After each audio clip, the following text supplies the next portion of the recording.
Hi, I'm DJ Ware. On this episode of the Cyber Gizmo, we're going to be looking at the latest replacement for passwords called passkeys. And the question we're going to try to answer today is, can passkeys replace passwords? So let's get started and take a look at why do we first of all, I guess the first question really should be, why do we need to replace passwords to begin with? Well, passwords are the root cause of about 80% of the data breaches, and that was according to a study that has been collecting data since 2017. And yes, data breaches are getting worse. 90% of us have about 90 or more accounts that we're trying to manage with passwords. Now add into that 2FA or MFA, and you've got a lot of things that you have to juggle and make sure that you're changing your passwords in some regular fashion, whatever number of days it is that you change your password between. And then if you forget your password and you call the help desk, that's about a $70 cost to be able to manage those. That's why you see so many automated processes with varying degrees of frustration to use them to try to help you in changing your password or reset it so that you can. Also, 51%, after all of that, 51% of the passwords that are in use are reused from other websites. Not a good thing. We've always heard in the past that each website should have its own unique password.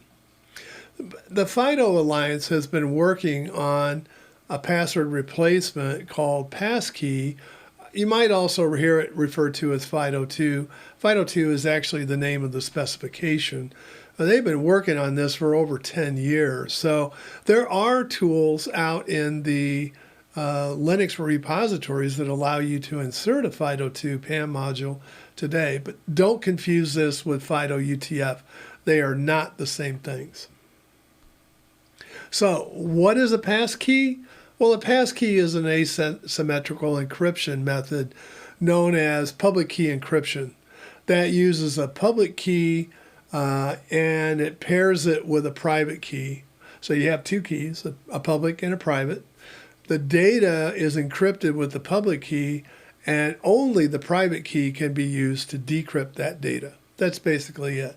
It's not a certificate, though. I want to make sure you understand that. There are no expiration dates for passkeys, like it would be if it was a certificate. So why are passkeys better than passwords? Well, passkeys will not allow a user to authenticate to a illegitimate service or a website. So if you get an email and it tells you to click here and you go to a website that's masquerading as a website that you normally log into, passkey won't allow you to be able to log into it. So an actor also, even if they were to compromise your passkey, they can't get to any other website other than the one you went to.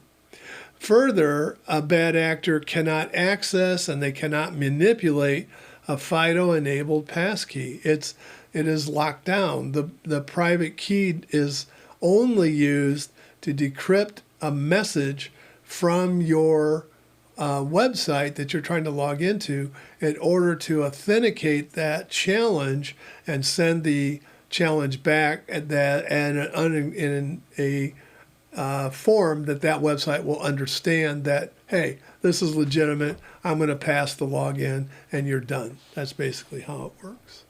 So, but if you want more details, let's talk about how all the specifics work. So first of all, there's some terminology, of course, that's involved with this. The device that you're using to log in to a website that's enabled for passkey is known as a WebAuthn authenticator, because it's your device that does the authentication. Now, in the past, it's always been the web service or the website that authenticates you and allows you entry. That's no longer the case with passkeys. You do it on your device so that your credentials stay with you. They don't get transmitted to the host site. Further, the website is known as a WebAuthn relying party or relying party. So they rely on you and your authenticator to be able to do the check. by doing that, the relying parties can't detect any properties or even if there's any evidence of any credentials belonging to another relaying party, because each passkey is unique to to a website in which it's created. So a passkey I use to get, let's say, to YouTube will not work on being able to access my bank, for example. That just won't work. So, yeah, I mean, I'm going to have one that's unique for the bank. I'm going to have one that's unique for YouTube. They're two different passkeys that get created. Further, a relying party can only employ web authentication APIs during two distinct ceremonies. The first ceremony is when you register to the website for the very first time that you want to use passkeys in order to log in and authenticate with it, with that site. The second one is when you come back after you've created your passkey for that site and then attempt to log in. Those are the only times that those are initiated from the website to your device, and then your device has to determine what to do with it. So let's talk a little bit about the registration process first. So it's a 4-step process. So you go to the website that has passkey enabled on it. You enter your user ID, and at that point, it generates a user approval request that goes to your device. Your device has to be enabled for passkey as well, and so it will look and see, oh, do I have a passkey for this site? And it's going to find, no, I don't. So it's going to say, well, okay, I've got enough information here. I'm going to challenge the user. I'm going to challenge me to authenticate using fingerprint or facial ID, or it's going to ask for a PIN, or it's going to ask for, connect the dots. But the end result is biometrics on devices today, whether they're fingerprint or face ID, those just use pins. They generate pins. There's no fingerprint that gets transmitted anywhere. There's no photo of you that gets transmitted anywhere either. So that pin is then used to generate your public key. It generates the public key and it generates the private key. The device will then, once everything looks good and you've authenticated, it will then send that public key back to the relying party, and the relying party will then store it with your user ID, and the registration is done. You're done. When you come back to log in, the website, you enter your user ID, and then it will send a special challenge, a passkey challenge, which is a message that's encrypted using your public key. It gets sent to you, and again, that triggers a user approval, and you will then, use your finger, use your face, use a pin, or use the squiggles in order to pick up that private key, and then use that private key to decrypt the message you just got, and then generate a response back to the website. The website will then say, oh, this looks valid, I'm letting you in, or no, this doesn't look valid, I'm not letting you in. So yeah, at that point, that's all you need to do. So there's no passwords involved here. There's no 2FA that's involved here either.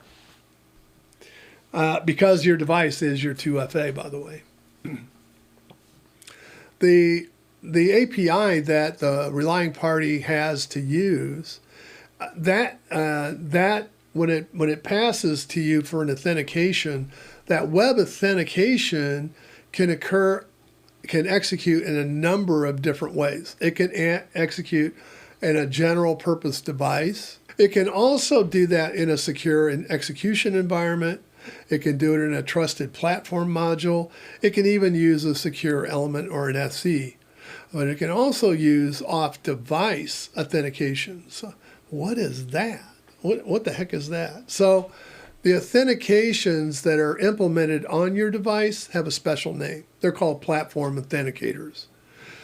If the authentication is implemented off-device, that means it's a roaming authenticator. That means that my device that I'm using doesn't have the capability to authenticate the request that's coming from the website, because it doesn't know about it. So in this case, you may have a choice to authenticate on your phone. And then you will have to hold it close, and it will either use, or plug it in, or it'll either use USB, Bluetooth low energy, or near field communication in order to use the phone, which has the actual passkey, to do the authentication. You may see a QR code that comes up, and then your phone you'll have to photo it, and then you're in, because that authentication will occur. And so it is an off-device approval for your device to be able to log in. So there's also a couple of other things that can be done in this protocol that I want to talk about. So one of them is called synced ceremonies. And sync ceremonies means that rather than have a copy of a passkey on each device, because those would all be unique, instead of doing that, I can create a passkey once and have it synced to the cloud. It is in turn re-encrypted together so that it can't easily be unencrypted and then exposed, or your private key will be exposed. Now, I have some problems with that, but I'll talk about those at the end. But that has a couple of advantages. One, a synced passkey allows you to add devices whenever you get them, so you don't have to create all of those at the same time. You can add them on as you need to. Second, if you happen to lose a device, it's very easy to replace it and then use that new device to be able to extract your passkeys from the cloud. Also, you can use hardware keys that you're probably familiar with, which would be YubiKeys or even Nitro keys. There's others that are out there. Those are just two of them that come to mind that support FIDO2, and those are called hardware-bound keys. So rather than have your keys shared all over the place, it's locked down to the Yubico device or to the Nitro device. And so each of your machines have to authenticate using that hardware key in order to do that. So the passkey is essentially joined to the hardware, so it's bound to that hardware device, and will not authenticate unless that device is present. Which one do you use? Well, as always, it depends. It depends. So let's look at a couple of questions, that maybe a list of questions here that you might have as to when you might use it. So if you need to sync passkeys between devices, then synced might be a good option for you, although personally I don't think it's a good idea. Also, there's hardware bound, which won't do that. So synced, if you want to do that, then synced is the only way you can. If you're doing inter-platform authentication, like you create passkeys on maybe Google, but you want to use them on Windows, well, you can't do that with synced because they're different formats. It just won't work. They're not compatible with one another. So in that case, the only thing you can use is hardware bound. Hardware bound will work to do that. So if your passkeys have been generated on Apple or Google or Microsoft, you can use hardware bound in order to use those across platform. Also, if you need hardware attestation, you need to have a hardware authenticated mechanism like you would have with 2FA or MFA, then of course synced won't do that. You have to use hardware bound to get that capability. If you need to be able to share credentials with family members, then you can do that through synced, but you can't do that through hardware bound, of course, unless they have your key. Also, if you have to comply with regulations like FIPS or EU regulations, synced isn't going to pass muster. The only way you can actually get through that process is to use a hardware-bound key. If you want account recovery, then synced is the easiest way to do that. You might be able to get that done on hardware-bound. It just depends on what it is and how it works. Now, if you forget the passkey that you generated on your let's say Yubico, for example, if you go back in and you reset that PIN, your passkeys are obliterated. They're gone. Yeah, they're completely nullified. So, yeah, that's not going to work. What about use in higher security environments like you might find in enterprises? Banking has one, government has one, higher levels of military have them as well. So synced isn't going to pass. That's not going to work. They're not going to be real happy about you storing a private key on a public cloud. So hardware bound is the only way they'll probably permit that. So what about rolling this out? What works today? Google just announced, I think it was 2 to 3 weeks ago, announced their rollout for passkeys, and so they're done. At least they think they're done. They support Android, iOS, Windows, and Mac OS. However, they forgot about us. They don't support Linux. Safari, again, iOS and Mac OS is the only ones it supports. Firefox only supports iOS and Windows right now. I know there's work underway to get it working on Linux, but I don't know when that'll be done. Brave is iOS, Windows, and Mac OS, but no Linux at all for that. And also Edge, again, same thing, iOS, Windows, and Mac OS. However, if you're using roaming authentication, then Linux is supported. Although I couldn't get it to work using my version of Chrome, so it might be too old. There might be something I need to turn on in it. I don't know. But Linux, it didn't even challenge. It didn't. I had the phone nearby, and it just looked at me like I was from Mars. So yeah, it's not currently working. Firefox, same thing. Couldn't get it to work either. I'm using 1.13, which is, as of the time I'm doing this video, is the latest one. So I suspect that is not true, or I don't have something set up right. Probably I don't have something set up right. But Brave is supposed to have Linux support for that, and Edge is supposed to have support for that. And remember, it's not your device that's doing the authentication. It's the phone or some other device that's doing it as a proxy for you. A few things about passwordless, a few caveats. I have said this many times. Every new technology, whatever it is, always comes with a downside. It's because we're human and we screw up all the time. We think things through carefully going in one direction, but then we leave all this pile of stuff for someone else to figure out. So there's a big pile of stuff that needs to get figured out in passkeys, in my humble opinion. The first thing is that passwordless passkeys isn't a overnight transition. It's not, you can't go to every website and just sign up for it. First of all, most of the websites don't even yet support it. In fact, Apple doesn't even expect to have a full rollout of passkeys, even though they started supporting passkeys in iOS 16 and macOS Ventura. They aren't expecting to complete that rollout until the fall of this fall of 2023 at the time I'm making this video. And Windows doesn't expect to complete their rollout until the end of the year, so the end of 2023.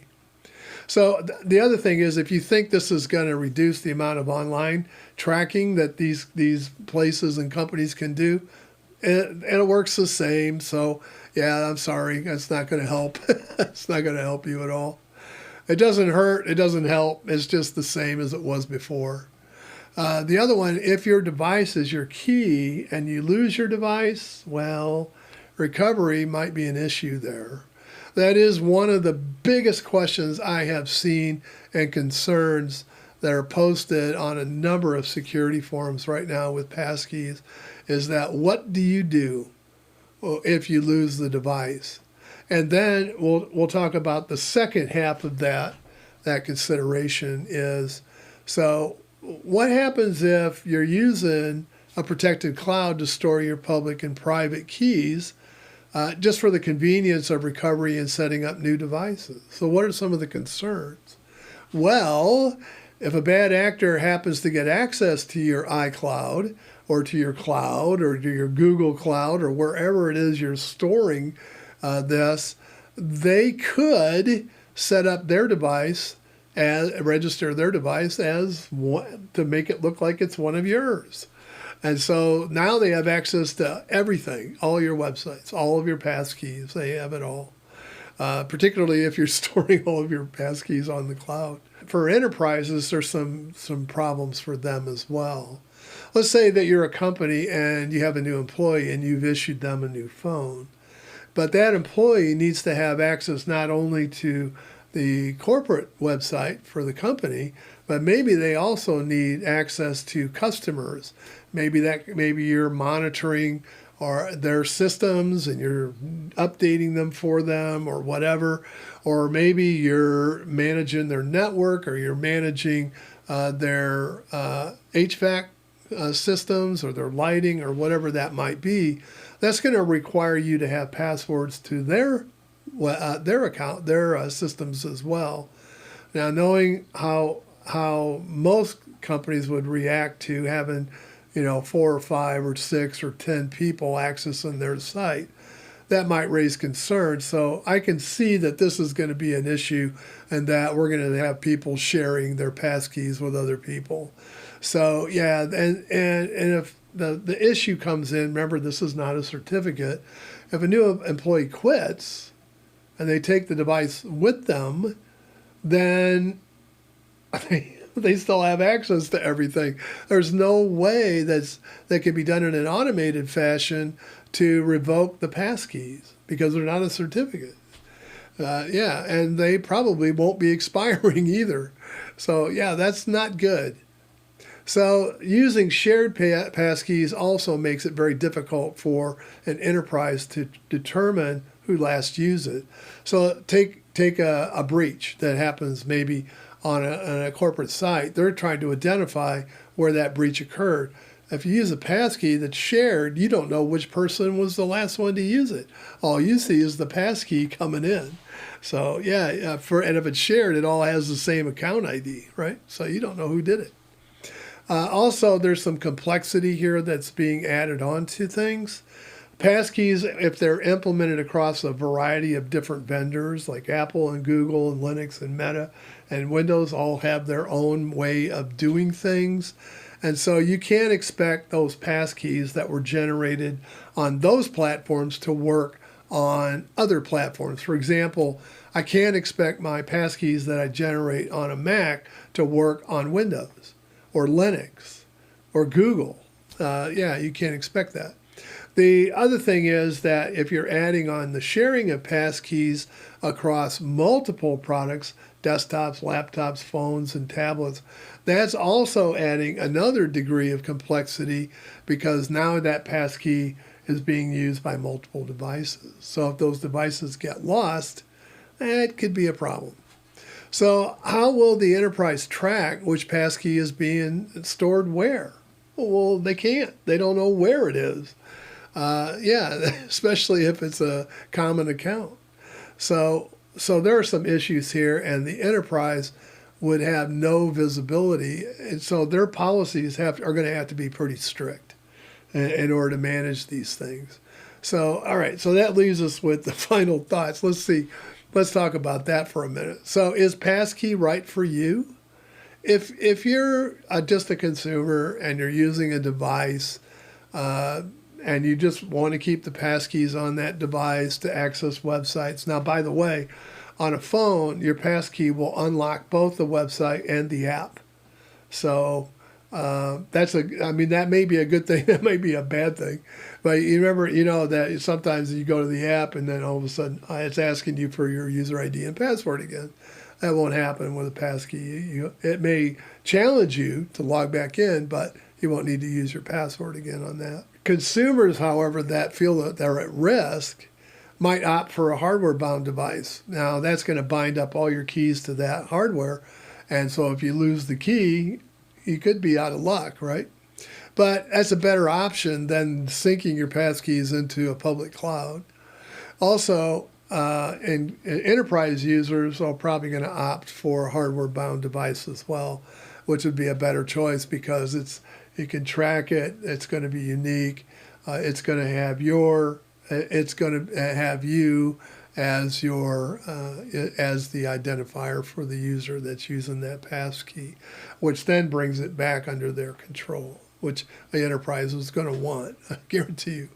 So with that, I wanted to spend a couple minutes and thank my supporters, both my Patreon and the members of the channel. Thank you so much. Your contributions go a long way to helping the channel be able to purchase hardware for testing or being able to use services that require payment in order to make a higher quality video for you.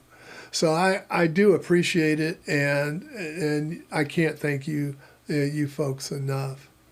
So that's going to do it for me today. I'm still learning about passkeys. I'll probably surface some more questions about it, and I'll bring them to your attention as I find them. But that's going to do it for me today. What do you think about passkeys? Let me know in the comments below. Hope to see you in the next video. Bye for now.